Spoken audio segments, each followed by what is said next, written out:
Alors, dans ce temps de préparation à Noël, nous continuons pour une 3e semaine, imaginez, la collection des crèches qui sont actuellement en exposition à la cathédrale de Joliette, plus précisément la sacristie de la cathédrale. Nous prendrons les premières minutes de l'émission pour terminer la visite des crèches et ensuite nous entendrons les beaux refrains que notre amie Marie-Ève Duchesne nous présentera.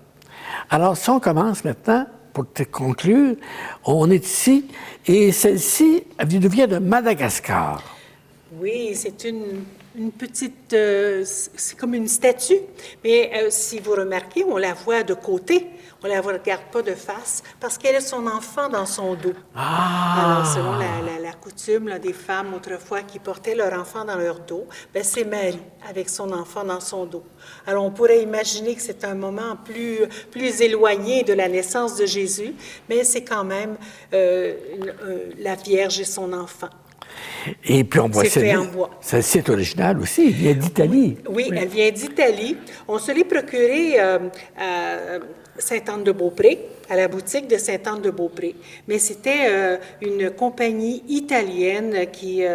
on a importé ça d'Italie et c'est fait à la main en Italie. Alors, on se l'est procuré, mais à la boutique de Sainte-Anne-de-Beaupré. Celle-là, on l'appelle la triptyque des mages. Oui, parce que on peut, si vous remarquez, là, les rapprocher et puis faire comme un panneau là, qui est complètement ensemble. C'est la même pièce de bois qui a été taillée. Alors, elle peut être fermée comme ça, mais on peut l'ouvrir en triptyque. Voilà. Ouais, je vais la sortir un petit peu. Oui, parfait. D'accord. Alors, ce sont les mages. Ici, du côté gauche, il y en a 2 et du côté droit, il y en a 1. Mais ce qui est spécial de cette crèche-là, c'est qu'on est à Noël, mais en éloignant les mages, bien, la Sainte Famille est dans une croix. Ah, c'est ça. Alors, on voit le village de Bethléem à l'arrière, l'étoile qui a conduit les mages, mais c'est la croix. Alors, de ce côté-là, ça donnait un peu ce même rappel que notre bébé tire dans le lit de clous. Oui. Oui. Parfait. Alors, on continue. La suivante a aussi son originalité. Bien sûr. Elle vient, elle aussi, du château de Noël à Rivière-du-Loup. Elle m'a bien enchantée, moi qui aime les choses un peu enfantines, un peu puériles. Bien, je la trouvais très belle parce ça donne aux enfants le goût de la manger. Ils sont toujours très attirés. Quand à la fin de l'exposition, on demande aux enfants laquelle est ta préférée. Bien sûr que c'est toujours... généralement, les boules de Noël, la boule... Les boules musicales attirent beaucoup les enfants, mais celle-ci, ils se demandent, les enfants, s'ils peuvent prendre un morceau puis en manger. C'est comme la maison de pain d'épices, mais au lieu d'être la maison de pain d'épices qu'on fabrique à Noël, bien, c'est la crèche. Et elle vient d'où? C'est très américain, oui. Ouais? Puis ça a été fabriqué en Chine probablement, mais c'est vendu par les Américains. Ben, parfait. Et on continue aussi. Alors, je te présente le numéro 56 ici. C'est fait en bois. Ça vient de Souris, à l'île du Prince-Édouard. Souris, c'est la ville où on va prendre le traversier pour aller aux îles de la Madeleine. Et c'est en bois, puis ça a été réalisé par une personne qui souffre d'un handicap intellectuel. Alors, on est devant d'autres crèches, dont les 3 ici ont une identité similaire. Oui, elles ont été réalisées par le même artisan. La première ici, elle est faite en bois de grève. La deuxième, ici en haut, elle est faite avec des os et le bois d'un chevreuil qui a été trouvé mort sur le bord de la route. Et les petits éléments noirs, là, les petits moutons, c'est du graphite. Et la troisième, elle a été réalisée avec des galets qui ont été ramassés le long du fleuve Saint-Laurent. Alors, l'auteur de ces trois crèches, c'est M. Normand Simard. Et encore une fois, moi, ces crèches-là artisanales me touchent parce qu'on peut constater que ça ne prend pas grand-chose pour fabriquer sa crèche. On peut prendre n'importe quel élément recyclé. Et ça nous vient des éboulements. Ça nous vient des éboulements. C'est du bois trouvé sur la plage, des galets trouvés sur la plage. Bien, à un moment donné, en Gaspésie, il y a une plage à Cap-des-Rosiers qui est toute en galets. Ah oui. Alors, on était assis sur les galets, puis Richard était allé prendre une marche, puis je m'étais amusée à ramasser des galets, et puis à les mettre selon ce que je pensais pour fabriquer moi-même une crèche. Puis c'était quand même, ça révélait bien les personnages. Bien. Les galets, ça a toutes sortes de formes, on peut les faire parler. Alors voilà, ici, une autre série. Hein? Oui. On s'en va au Mexique puis en Amérique du Sud. Ah oui? Alors, la crèche numéro 60, celle qui est ici, vient du Pérou et elle est en terre cuite peinte. Celle que vous avez en bas ici, le numéro 61, c'est une crèche du Mexique, en terre cuite peinte également et en métal. Les auréoles, c'est un fil de métal. Ici, en 62, ça vient du Pérou, comme vous pouvez le remarquer à la façon dont les personnages sont habillés. C'est une sainte famille dans une barque, le genre de barque qu'on voit flotter, entre autres, sur le fameux lac Titicaca. Là. Oui. Et ici, la 63, vous avez une sainte famille en terre cuite peinte également, qui vient, 63, Tantia, vient du Pérou, elle aussi. Ah, aussi, hein? Et c'est... On reconnaît les chapeaux péruviens. Oui. D'ailleurs, ces chapeaux péruviens-là, on a adopté ce genre de chapeau maintenant ici au Québec pour faire les tuques des enfants, parce que ça garde au chaud. Puis, c'est vrai. Ce sont des formes là, maintenant qu'on retrouve ici. Mais là-bas, tous les hommes ont des chapeaux comme ça. Oui. La 64, elle nous vient du Guatemala. On est encore en Amérique du Sud et elle est en terre cuite peinte. Alors, dans ce coin-là du monde, je pense que c'est un matériau qui est très prisé parce qu'à peu près toutes les crèches qu'on a de l'Amérique du Sud et du Mexique sont faites en terre cuite peinte. Puis, remarquez les animaux, on a des lamas. Ben oui. De même que la 65 aussi, hein? OK. Alors, celle-là, ça vient du Canada, ça vient de Nouvelle-Écosse, ça vient de Peggy's Cove, et c'est la crèche Amos Pewter. Elle est faite en étain.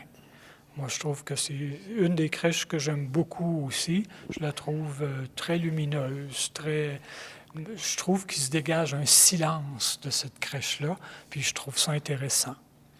Celle-là, elle est toujours disponible sur le marché, là, parce qu'à Peggy's, on peut aller aussi à Charlottetown pour pouvoir se la procurer. Il y a une boutique d'Amos Pewter à Charlottetown, puis on peut aller acheter des bijoux en étain comme ça, mais la crèche est toujours disponible. Et celle-ci? Ça, c'est une crèche plutôt enfantine. Elle est faite en feutrine. Ça a été acheté au 10 000 villages. Le fameux magasin équitable. À quel endroit, ça? C'était sur la rue Saint-Denis à Montréal, à l'époque où c'était ouvert. Aux dernières nouvelles, la dernière que je savais ouverte, c'était à Ottawa. C'est en résine, puis elle a été achetée à l'Oratoire Saint-Joseph. Sa caractéristique, une de ses caractéristiques, il y a un petit bouton derrière, en dessous de Joseph, et ça allume la lanterne. Avec la lanterne, de Joseph. oui. Il y a une lanterne et ça s'allume. Ben là, avec la lumière, on ne verra pas maintenant. Anyway. Voilà. Ah, là, voilà. Mais dans le noir, là, c'est une petite lumière bleue. Oui, oui. Mais dans le noir, ça fait... oui. Regardez, ça illumine... Regardez, on voit bien. C'est très joli quand on voit bien. dans le noir. Parfait. Et enfin, la dernière en chocolat. Oui, ça, c'est une crèche en chocolat qui vient d'Oka. C'est la crèche de la chocolaterie Mathilde à Oka. Puis elle est faite en chocolat noir. Celle-là aussi, elle impressionne pas mal les enfants. J'aurais aimé la sortir de son cocon. Mais si on la sort, le chocolat va devenir blanc. On a peur que le chocolat s'altère. Qu'elle ne soit pas à l'air libre qui permet de la conserver aussi longtemps. Alors, tu es en côté de moi. Alors, on termine ici l'exposition Il y a un mot qui me revient à l'esprit, hein? Félicitations. Merci beaucoup, Claude. Félicitations pour votre passion aussi, Merci, hein? Claude. Merci. Pour la beauté de la réalisation de ces belles crèches. Hein? Bien, je peux aussi mentionner qu'on en a encore plus d'une centaine, qui ne sont pas déballées, parce que cette exposition-là, on avait Alors, cette je place-là. souhaite revenir l'an prochain, Bien sûr. puis On d'en en voir de montrera. nouvelles. Tout à fait. D'en voir de nouvelles. Oui. Puis félicitations encore une fois pour votre passion, pour votre dévouement aussi, hein, Merci. dans tout ça. Et je veux juste rappeler, pour terminer l'exposition, ici, là, en terminant l'exposition, il y a un livre, un cahier où on invite les gens à laisser leurs commentaires. Ils peuvent même noter le numéro de leur crèche préférée et visiter la crèche. L'exposition de crèche est une activité gratuite, mais on demande une contribution volontaire. Et à la fin de l'Avent, avant Noël ou un petit peu après Noël, dépendant de nos occupations, là, les sommes qu'on va avoir ramassées, on va les donner à un organisme comme la Saint-Vincent-de-Paul ou la Soupière ou la Tablée, un organisme qui s'occupe des personnes en difficulté. Parfait. Merci. Puis merci vous aussi pour votre témoignage de foi dans tout ça. Hein? C'est une belle occasion dans le Noël très commercial de donner une teinte de Noël. C'est le vrai sens de Noël. C'est ça. Et puis, je rappelle que l'exposition est ouverte pendant le temps de Noël. Quand exactement? Alors, l'exposition est ouverte pendant les 4 dimanches de l'Avent, tout de suite après la messe de 10h30 jusqu'à 16h. Et elle va être ouverte aussi après les célébrations du 24 et 25 décembre et après Noël, les dimanches après Noël, jusqu'au mois de janvier. Alors, merci encore une fois. Et on continue l'émission maintenant dans le même esprit de Noël avec des beaux chants de Marie-Ève Beauchesne et Manuel Blais.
prochaine pièce, c'est Sainte Nuit ou Aux Nuits de paix, qui a été composée originalement en allemand. Alors, on l'a fait souvent dans les messes de Noël. Donc, voilà.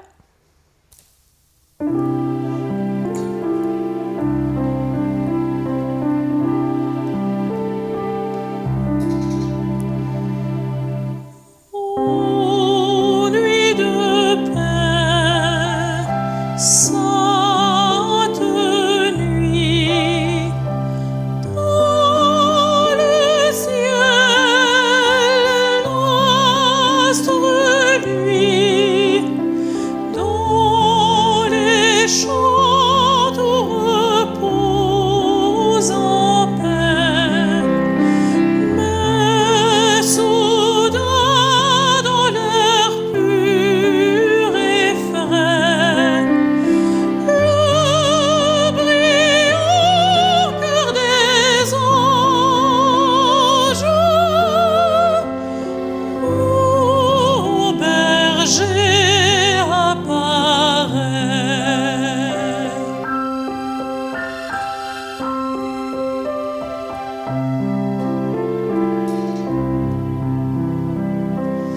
Ô nuit de foi, sainte nuit, les bergers sont instruits, confiants dans la voix des cieux.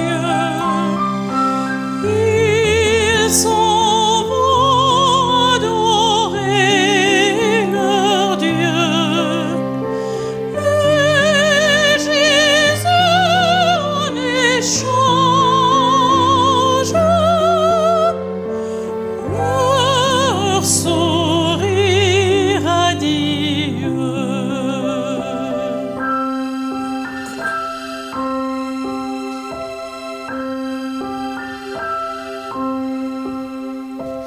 Ô nuit d'espoir,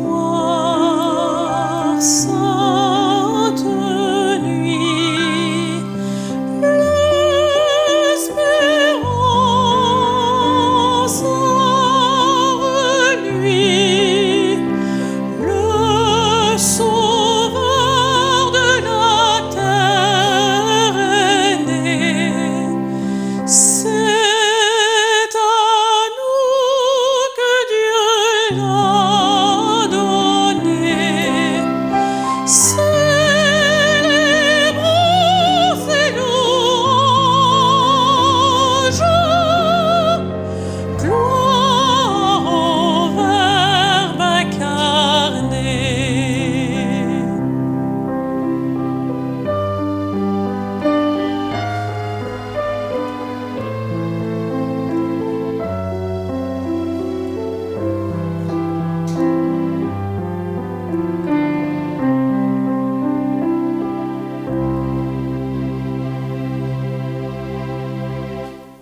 La prochaine pièce qu'on va vous faire, c'est Bel astre que j'adore.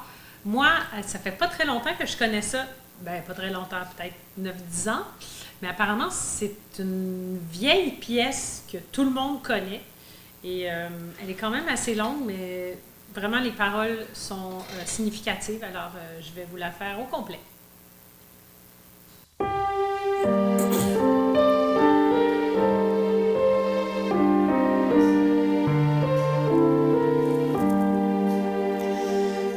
Bel astre que j'adore, soleil qui luit pour moi, c'est toi seul que j'implore, je veux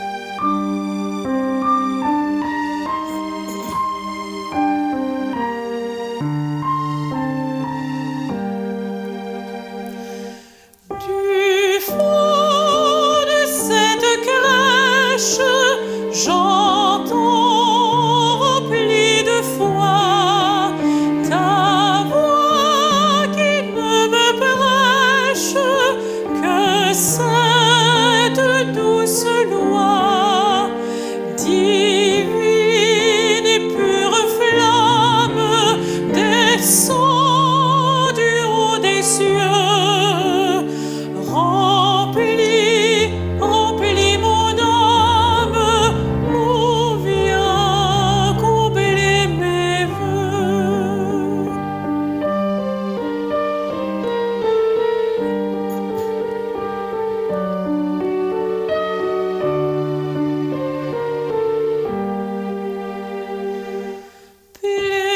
Plaisir, honneur, richesse, longtemps m'ont tout charmé. Je veux t'aimer sans cesse, toi qui m'as tant aimé. De mon long esclavage, je suis donc racheté. À toi seul tout hommage, mon cœur, ma liberté.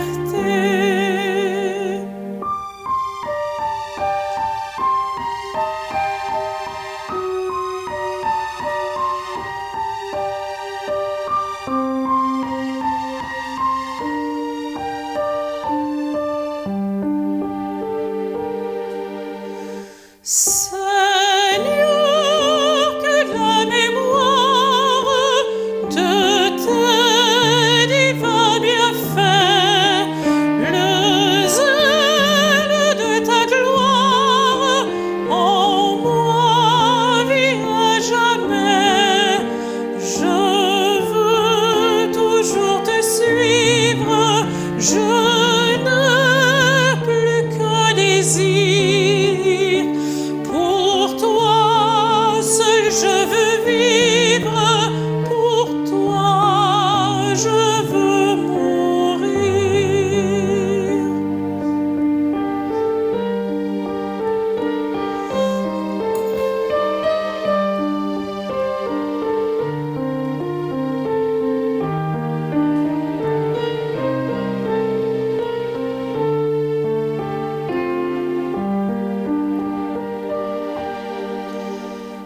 Et aux cœurs angéliques qui du Seigneur naissant, chantez dans vos cantiques l'heureux avènement. Venez pour moi, saints anges, redire au doux Sauveur vos hymnes de louange, les chants de mon bonheur.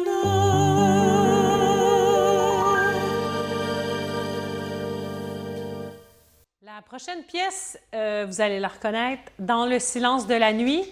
Moi, j'ai toujours chanté à l'église avec mon père et je me rappelle, on était à la campagne, vraiment très loin, à Saint-Rémy-de-Tinouic. Je ne sais pas s'il y a des gens dans l'auditoire qui connaissent cet endroit magnifique. On avait un petit chœur, puis mon père jouait de l'orgue, puis moi, je chantais alto dans ce temps-là pour soutenir les altos. Alors, on vous fait Dans le silence de la nuit, qui est une pièce très précieuse pour moi.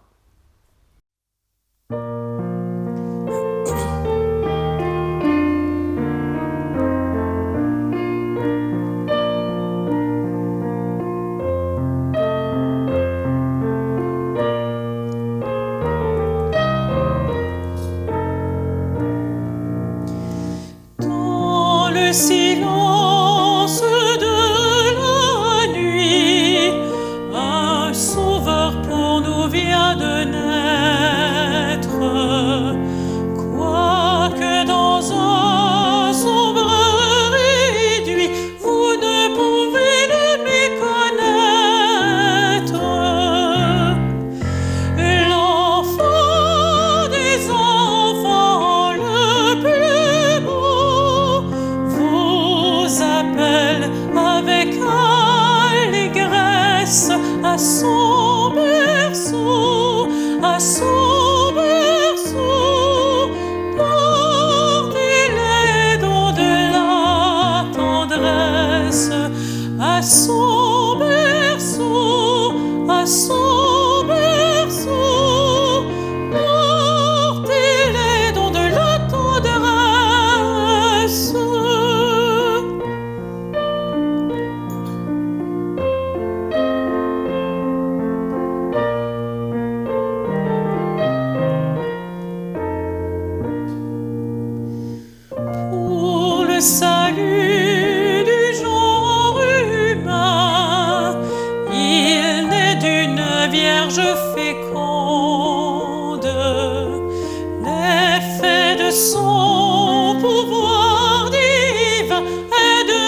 à son berceau, à son berceau. Portez-les dans de la tendresse, à son berceau, à son berceau. Portez-les dans de la tendresse.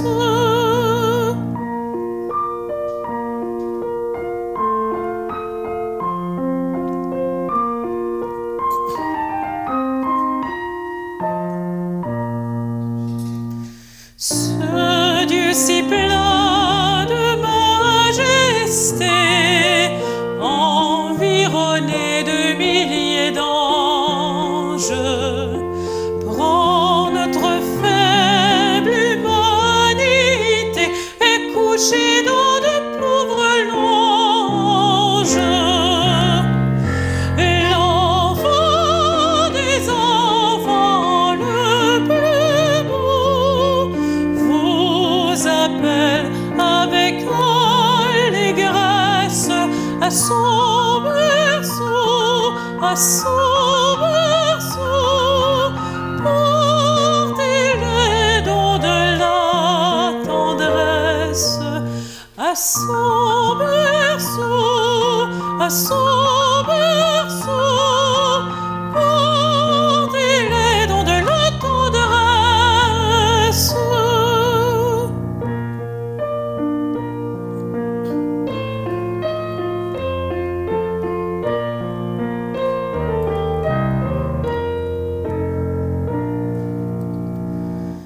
En adorant ce tendre enfant, l'univers par saint cantique, rendre hommage au Dieu tout-puissant qui nous donne son Fils unique. L'enfant des enfants le plus beau vous appelle avec allégresse à son berceau, à son berceau. Portez-les dans de la tendresse, à son